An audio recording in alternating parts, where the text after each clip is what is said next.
dumar badani ayaa ka cawda dhibaatooyin ay ku qabaan lamaanahooda nolosha waxaana hubaala in ragga oo dhami aysan sidaan wada ahayn channel Kargal TV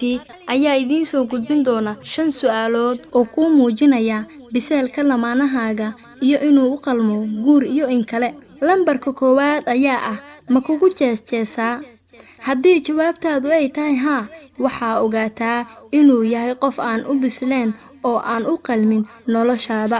maxaa yeelay shakhsiga u bisil guurka lagama yaabo inuu dareenkaaga waxyeeleeyo tusaale ahaan marka uu kugu arko dhar aan u qalmin inaad wadato si tartiib ah ayuu kugu sheegayaa isagoo dareenkaaga waxyeelo u geysanaynin lambarka labaad afaarahaaga gaarka ama soo dhexgalaa haddii jawaabtaadu ay tahay haa waxaad ogaataa inuu ninkaasi ahayn qof u bisil maxaa yeelay qofka ilbaha ah lagama yaabo inuu xuduudihiisa soo dhaafo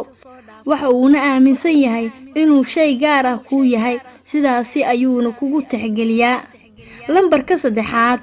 xilligaad u baahan tahay ma heshid soo ma ahan haddii jawaabtaadu ay tahay haa waxaa lagama maarmaan ah inaad dib isugu laabato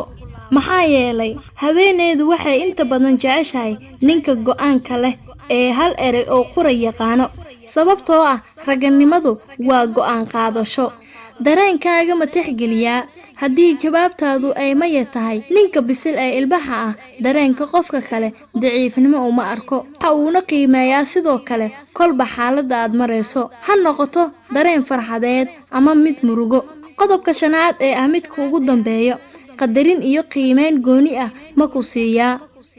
haddii aad dareento noloshiisa inaad ku tahay labo waxaad ogaataa inuu ahayn qofkii saxda ahaa iyadoo ay jirto inuu shaqo ku mashquulsan yahay ayaa haddana uusan ka daaleyn fariimaha jaceylka ah iyo weliba kuwa calaacalka